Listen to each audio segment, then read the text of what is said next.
Question, अपभ्रंश का वाल्मीकि किसे कहा जाता है। आपने वीडियो अच्छे से देखी होगी तो आप इसका आंसर दे पाएंगे। अगर नहीं देखी है तो आप उस वीडियो को जरूर देखिए। अपभ्रंश का वाल्मीकि किसे कहा जाता है। पुष्पदंत को, धनपाल को, शालिभद्र सूरी को या स्वयंभू को। तो ये क्वेश्चन का आंसर जो है आपने बताना है। अपभ्रंश का वाल्मीकि किसे कहा जाता है। क्वेश्चन नंबर 1 हम स्टार्ट करते हैं। क्वेश्चन नंबर 1 है, वीरगाथा कालीन रासो काव्य में निम्नलिखित में से किस विषय का वर्णन नहीं है। नहीं है पूछा है हमसे, किस विषय का वर्णन नहीं है। अष्टदाताओं का अतिरंजन पूर्ण वर्णन, इतिहास और कल्पना का सम्मिश्रण, कृष्ण लीला का प्रतिपादन, युद्धों का संजीव और गत्यात्मक वर्णन। तो नहीं है बताना है, कौन सा नहीं है। क्वेश्चन नंबर 1 जो है, वीरगाथा कालीन रासो काव्य में जो है विषय कौन सा नहीं है। तो सी नहीं है, कृष्ण लीला का प्रतिपादन नहीं था, उसमें जो है ए, बी और डी था, लेकिन सी आंसर जो है वो नहीं था। कृष्ण लीला का प्रतिपादन जो है नहीं था। क्वेश्चन नंबर 2, उपदेश रसायन के रचनाकार हैं कवि विद्याधर, धनपाल, सारंगधर, जिनदत्त सूरी। उपदेश रसायन जो है डी आंसर होगा, जिनदत्त सूरी ने लिखी है। क्वेश्चन नंबर 3, बिचलदेव रासों में किस शैली का प्रयोग किया गया है। सिंगारिक, आख्यान, गेय या प्रबंध।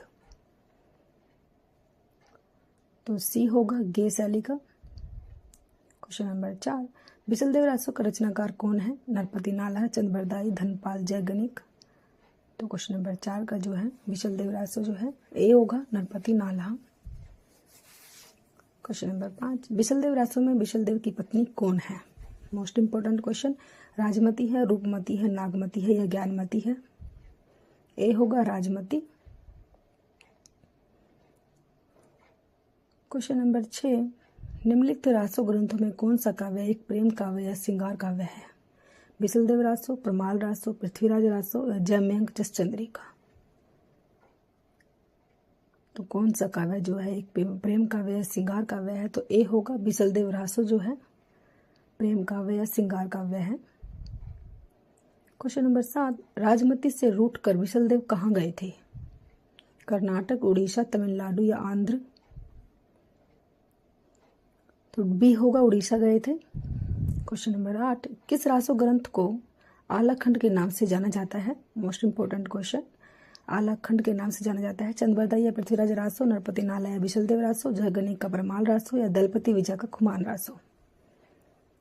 तो साथ में जो है इनके लेखक भी दिए हुए हैं। तो सी आंसर होगा, जयगणिक का प्रमाल रासो को जो है आलाखंड कहा जाता है। क्वेश्चन नंबर 9, उत्तर प्रदेश में आलाखंड के नाम से कौन सा काव्य प्रचलित है। हमीर रासो, प्रमाल रासो, पृथ्वीराज रासो या खुमान रासो। कौन सा जो है काव्य जो है प्रचलित है। तो बी होगा, प्रमाल रासो आलाखंड नाम से जो है।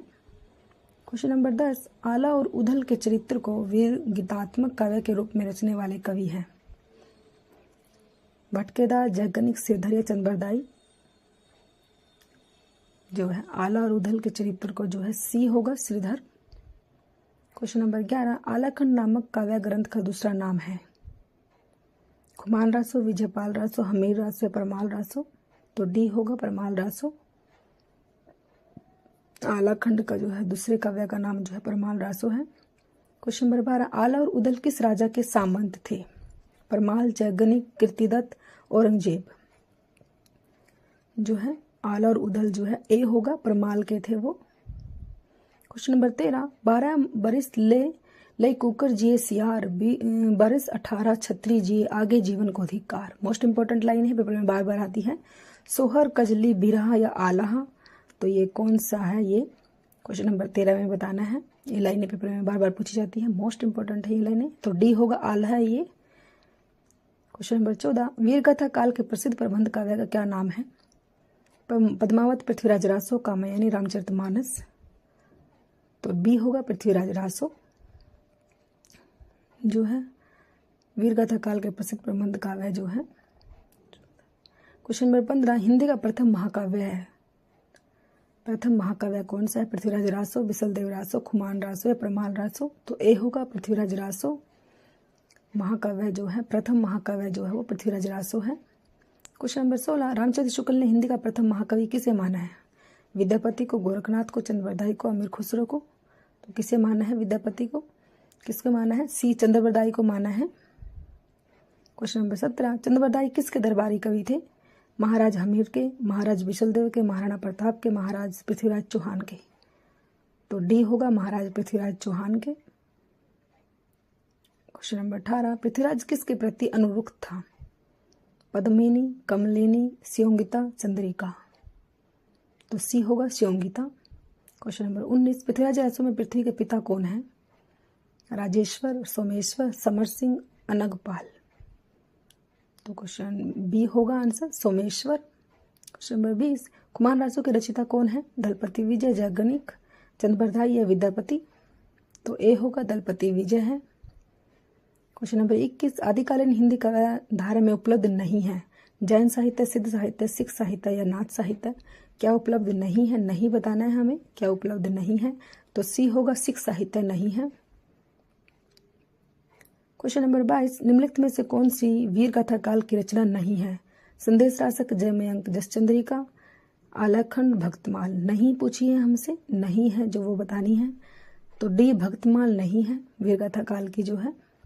क्वेश्चन नंबर 23, इनमें से कौन सा कवि आदिकाल का नहीं है? चंद्रबरदाई, जयगणिक, नाभादास, दलपति विजय।